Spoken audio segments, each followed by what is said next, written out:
Donald Trump promete sobretaxar aço e alumínio e Brasil entra na mira. E você vai ver ainda.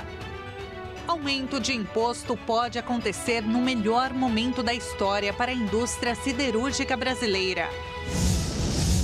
E ainda, em menos de 2 meses, Brasil registra 5 acidentes aéreos com óbitos.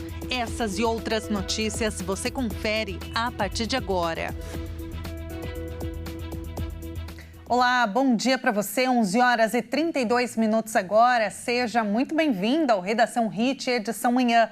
Segunda-feira, chegamos agora ao vivo, neste dia 10 de fevereiro de 2025, com as principais notícias. E olha, o presidente dos Estados Unidos, Donald Trump, afirmou neste domingo que o país vai impor tarifas de 25% sobre o aço e o alumínio importados. Esta é a mais recente de uma série de medidas protecionistas anunciadas pelo republicano, que voltou à Casa Branca há menos de 3 semanas. O Brasil é o segundo maior fornecedor de aço e ferro aos Estados Unidos. O aumento do imposto pode acontecer no melhor momento da história para a indústria siderúrgica brasileira no mercado americano. Essa é a primeira vez na história que o Brasil tem uma participação tão grande no disputado mercado de aço e ferro nos Estados Unidos. Em 2024, americanos compraram cerca de 27 bilhões de reais em produtos brasileiros do conjunto de aço e ferro. Com o valor, o Brasil foi o segundo maior fornecedor aos Estados Unidos. Esse é o melhor momento da história para a indústria siderúrgica brasileira, nos países norte-americanos. Em 2024, o Brasil foi o vendedor de quase 15% de todo o grupo que inclui aço e ferro como matéria-prima. O Brasil ficou atrás apenas do Canadá, que respondeu por 24% daquele mercado. Depois do Brasil estão o México, com 10%, a Coreia do Sul e a Alemanha. Assim, o Brasil é relevante para os Estados Unidos como fornecedor de aço e ferro, com cerca de 1/5 do mercado. Mas os americanos também são importantes para os brasileiros. Dados do Comex Stat, do Ministério do Desenvolvimento, mostram que os Estados Unidos foram o destino de 47,9% das exportações do grupo de aço e ferro em 2024. Nenhum outro cliente é tão essencial para as siderúrgicas brasileiras como os americanos. O segundo maior comprador do Brasil é a China, mas a fatia é bem menor. 10,7% dos embarques de aço e ferro.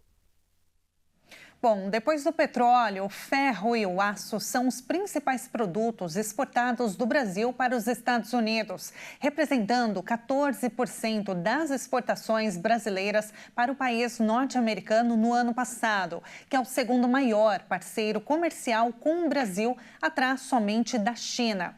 O aço e o alumínio já estiveram no alvo de Trump em seu primeiro mandato, quando ele impôs tarifas de 25% e 10% sobre os produtos. Porém, acabou concedendo cotas isentas de impostos a vários parceiros comerciais, entre eles o Brasil. Em sua declaração neste domingo, Trump não mencionou nenhum país específico para a sobretaxação. Mas o fato é que, se a tarifa de 25% for decretada, o Brasil pode ser afetado. Para falar sobre esse assunto, vamos conversar agora ao vivo com a Priscila Caneparo, doutora em Direito Internacional. Priscila, bom dia para você. Seja muito bem-vinda ao jornalismo da Hit TV. Obrigada, Tabata. Bom dia para vocês, bom dia para todo mundo quem está assistindo. Priscila, o governo brasileiro ainda não se manifestou, né? Mas o presidente Lula, ele já disse que vai manter uma relação de reciprocidade, vai taxar as importações dos Estados Unidos, né? Caso Trump decida por taxar os produtos brasileiros no país. Agora, eu queria te perguntar, né? Diante desse anúncio dele, da sobretaxação de aço e alumínio em 25%, quem sai perdendo mais, Brasil ou os Estados Unidos? Tabata, eu acho que é super importante a gente entender que existe uma relação de reciprocidade nesse comércio, principalmente do aço e do alumínio. Não apenas com o Brasil, mas para todos os fornecedores, efetivamente, para os Estados Unidos. Vamos pensar o seguinte, os Estados Unidos é um grande mercado que, de fato, precisa desse aço e desse alumínio. Voltando um passo para trás, a gente precisa entender por que o Trump está sobretaxando em 25% esses produtos, né, esses ferros, esses minérios efetivamente. É justamente porque na costa leste dos Estados Unidos, a gente tem uma grande produção de aço e alumínio, que efetivamente entrou em crise nos anos 90, né? Enfim, a região que entrou em crise e acabou justamente sendo substituída e sendo atendida por esses países que exportam esses ferros, justamente o alumínio e o aço, para os Estados Unidos. Só que aí a pergunta que vem é o seguinte: a gente sabe que o Trump está fazendo essa medida para retomar os áureos tempos desses estados da costa leste. Mas a pergunta que vem é: esses estados da costa leste, eles vão atender de fato aquilo que o mercado, o consumo dos Estados Unidos requer de aço e alumínio? Eu acredito que não. Então, eu acho muito difícil que essa medida se concretize, porque isso vai trazer um impacto também em relação a esses produtos para o mercado do estadunidense. Ou seja, vai acabar subindo alguns produtos e principalmente refletindo na inflação dos Estados Unidos. Então, por mais que nós tenhamos, em um primeiro momento, por assim dizer, um impacto negativo para o Brasil, né, um vislumbre de impacto negativo para o Brasil, a médio e longo prazo também vai trazer um impacto negativo para o mercado dos Estados Unidos. Agora, ele tem anunciado tarifas a vários países, né? Canadá e México entraram na mira também. Essa medida ela foi suspensa temporariamente por um mês. Ele fala ainda de sobretaxar a União Europeia. Priscila, por que isso, né? Como que a gente deve entender todos esses anúncios de tarifa, esse plano, né, de tarifas que Trump tem anunciado desde que ele assumiu a Casa Branca, né, há 3 semanas? Tabata, existe um problema em relação ao governo Trump, que a gente precisa entender, que nós entramos em uma nova era da história, talvez uma era que não perdure por muito tempo, porque é uma era justamente em que os estados eclodem novamente a soberania interna. O que significa isso? Significa que os estados voltam muito mais para dentro de si do que efetivamente para o ambiente internacional. Ou seja, o próprio Trump já fala que ele vai abandonar o ambiente do multilateralismo. Isso faz, por consequência, com que ele não cumpra acordos comerciais que os Estados Unidos sejam integrantes. Vamos colocar aqui o New NAFTA, que é um acordo novo, recente, entre Estados Unidos, Canadá e também o México, né, que a gente chama o NAFTA 2.0. Segundo, existem todos aqueles acordos dentro da Organização Mundial do Comércio, que o Trump é um exímio crítico dessa organização, que ela fala que ela só tende a prejudicar os Estados Unidos, mas não é verdade. Então, o que a gente observa, de fato, é que quando o Trump anuncia certas medidas de imposição de sobretaxa, de imposição de barreiras comerciais, ele não está contribuindo para a liberalização do comércio. E, por consequência, ele também está descumprindo tratados cujos quais o próprio Estados Unidos quis fazer parte. Então, isso é um problema muito sério, ou seja, nós estamos em um vislumbre de situação de insegurança jurídica. O Trump poderia fazer isso, diferentemente do que nós possamos pensar no primeiro momento, ele não poderia fazer isso, porque ele tem que honrar, ele tem que cumprir com os compromissos internacionais. Tanto é verdade que quando ele anunciou que ia sobretaxar a China falou: vou levar essa questão para o sistema de solução de controvérsias da OMC, porque ele é o foro adequado para decidir sobre essa questão. E dentro dessa premissa, só para finalizar, a gente tem algumas medidas no comércio internacional que são proibidas, que é a salvaguarda, que é o dumping, e justamente essa sobretaxação numa perspectiva de não respeitar que todas as nações de fato... Eu estou numa entrevista. Pois é, mas aqui não é lugar para entrevista, né? Aqui é restaurante. E dentro dessa perspectiva, a gente precisa entender de fato o quê? Que de fato a gente vai ter essas medidas não necessárias e impossíveis para se ter o quê? Dentro do comércio internacional. Aí, falando da China, né, especificamente, como você disse, a China se pronunciou, né, rapidamente, minutos depois que Trump anunciou a taxação, né, de 10% sobre os produtos chineses. Priscila, quais são as vantagens para o país chinês diante de tudo isso, de todos esses planos, esse tarifaço que o Trump tem anunciado sobre os países? A China tende a crescer mais ainda, né? Tá aí que vem a questão. A gente tem uma premissa aqui justamente de se ter o quê?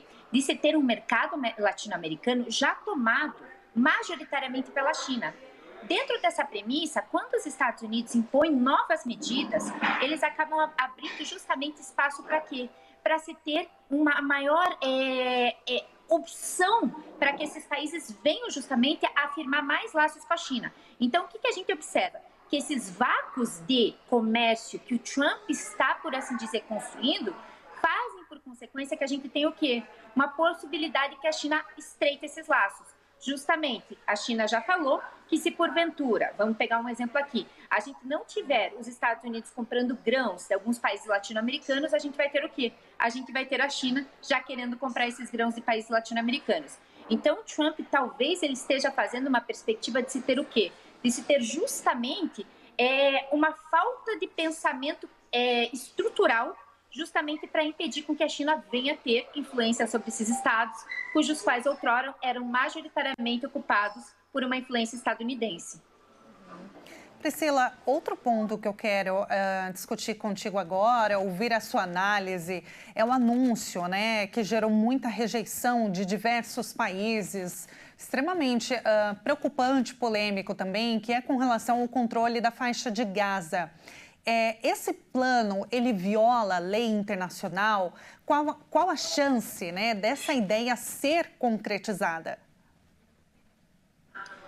Tabata, na perspectiva do direito internacional, essa chance é nula, porque a gente precisa de um plano de ação a partir de foros multilaterais em relação a quem irá reconstruir Gaza, quem irá, de fato, construir uma perspectiva do quê? Uma perspectiva de se ter uma estruturação de governo de transição. Não pode os Estados Unidos unilateralmente declarar que vai ocupar Gaza, porque ele está infringindo a soberania do Estado da Palestina. Ainda que Estados Unidos e Israel não reconheçam o Estado da Palestina, a gente tem que pensar justamente que o quê? Que a ONU já reconhece e que, inclusive, outros países também o reconhecem, como o Brasil e como a União Europeia. Então, dentro dessa premissa, os Estados Unidos não podem simplesmente entrar na faixa de Gaza e ocupar. Tanto é verdade que quando a gente viu aquela coletiva de imprensa com Netanyahu e com Trump, o próprio Netanyahu demonstrou surpresa quando o Trump falou que os Estados Unidos iam ocupar a faixa de Gaza. Então, o que a gente tem dentro dessa faixa de Gaza? O que a gente precisa fazer dentro dessa faixa de Gaza? Primeiro ponto, a gente precisa de uma cooperação internacional, seja dentro ou fora dos foros multilaterais. Eu acredito que é muito mais fácil dentro dos foros multilaterais a gente ter essa cooperação internacional para a reconstrução de Gaza. Quem irá pagar? Eu acredito que precisa de um fundo internacional para justamente investir dinheiro dentro dessa faixa de Gaza. E aí a gente precisa de um governo de transição. Eu acho inviável que esse governo de transição seja os Estados Unidos, seja Israel.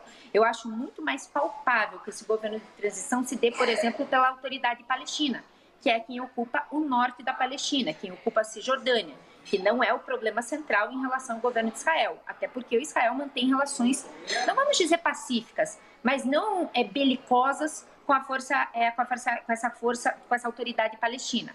Mas assim, Tabata, a gente precisa entender que a fala de Trump, ela denota um crime contra a humanidade, um crime de guerra e, principalmente, uma limpeza étnica. Ele não pode mandar os palestinos embora, como ele falou, para o Egito ou para a Jordânia. Não pode, muito menos, ingressar e tomar a Palestina para si, a faixa de Gaza para si. Só para finalizar, Priscila, diversos líderes, né, de vários países se posicionaram contra essa fala dele, né, esse plano de controlar o território, né, palestino. E o presidente Lula falou semana passada sobre isso também, né, rechaçando essa fala de Trump, disse que a Palestina é dos palestinos, né, que justamente isso, que é um crime contra, né, a humanidade, esse plano de Trump.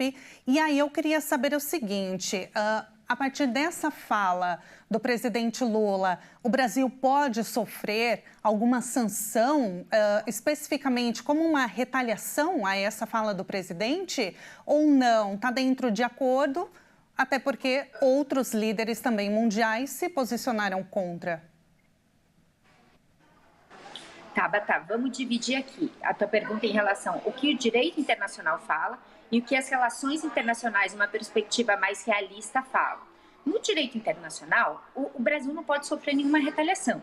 O Trump não pode levar o caso, por exemplo, até porque ele não faz parte, para o Tribunal Penal Internacional, ele não pode levar para o Conselho de Segurança, não pode levar para nenhum organismo internacional, porque de fato isso é próprio do exercício da função, isso é próprio da diplomacia entre os Estados, e muito seria surpreendente se os presidentes, os chefes de Estado não se manifestassem em relação a essa ideia estapafúrdia do Trump, porque é uma ideia que viola preceitos fundamentais de direitos humanos. Agora, nas relações internacionais, a gente tem visto que o Trump, de fato, ele tem imposto medidas de retaliações para qualquer pessoa, qualquer instituição que vai contra, efetivamente, as suas ideias. Vamos pegar aqui o exemplo do Tribunal Penal Internacional. Ele impôs medidas, sanções muito rígidas, muito estreitas para as pessoas que trabalham lá e para o próprio tribunal em relação à à expedição do mandado de prisão contra o Netanyahu. Então, dentro das relações internacionais, uma premissa mais concreta, infelizmente, ele pode impor sanções, mas não estou falando retaliações, não estou falando que isso é legítimo, que isso é legal. Mas a gente sabe que o poderio econômico, o poderio estratégico, o poderio político dos Estados Unidos no cenário internacional é muito grande. Quem pode fazer frente, infelizmente, não é o Brasil, mas sim a China. Então, a gente tem que aguardar justamente qual vai ser o posicionamento da China, se porventura o Trump comece a escancaradamente impor medidas de retaliação para esses líderes. Tá certo, Priscila. Olha, muito obrigada pela entrevista, pela sua análise. Foi um prazer falar contigo e te receber aqui pela primeira vez no Jornal da HIT. Muito obrigada, foi um prazer. Até uma próxima. Eu que agradeço, Tabata. Obrigada. Muito obrigada, uma ótima semana para você. Nós acabamos de falar com a Priscila Caneparo, doutora em Direito Internacional. E veja a seguir, primeiro-ministro de Israel volta a julgamento por corrupção. Os detalhes no próximo bloco. E agora na sua tela, imagens ao vivo da cidade de Barbalha, no estado do Ceará. 29 graus. Nós voltamos já.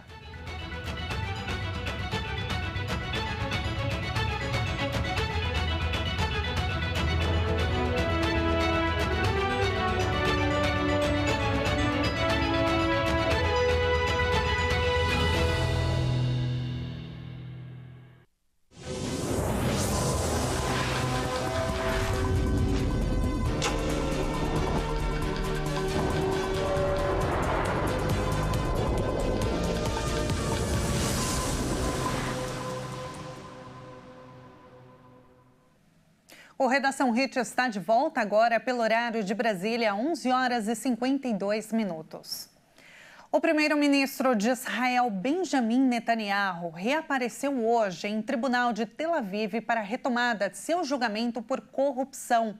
O processo estava suspenso desde a semana passada devido à sua viagem aos Estados Unidos.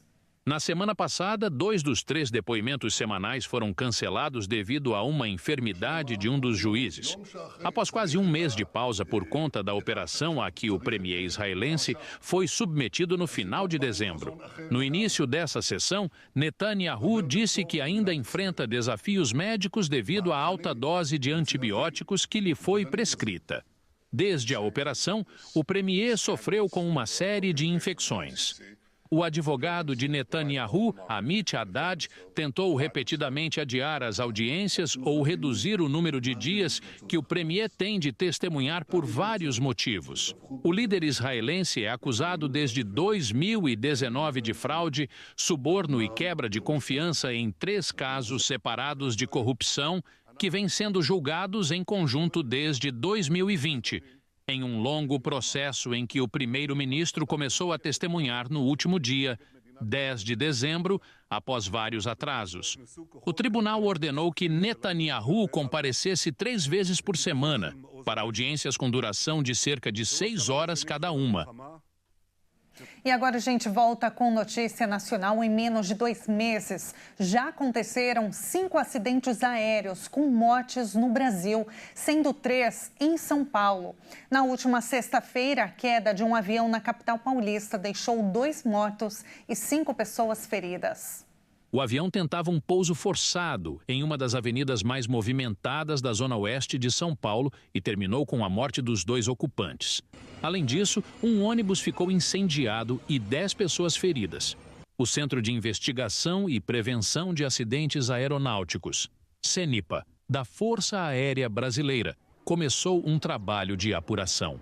Uma das principais questões em torno do caso é sobre os motivos que levaram a aeronave a não atingir a altitude mínima para o voo. O aeroporto do Campo de Marte fica a menos de 10 quilômetros da Avenida Marquês de São Vicente, local onde o avião caiu. As possibilidades que podem ter levado ao fraco desempenho dos motores apontam para as possibilidades de falha mecânica, problema no combustível, entre vários outros fatores. Mas apenas o relatório do CENIPA poderá indicar o que foram parados os destroços e utiliza um scanner 3D para tentar reconstruir a cena. Além disso, outras evidências são comprovadas. Por exemplo, a maneira como a hélice fica retorcida no momento das questões permite que o pesquisador identifique a potência que os motores estavam desenvolvendo. Esse foi o terceiro acidente aéreo em São Paulo desde janeiro.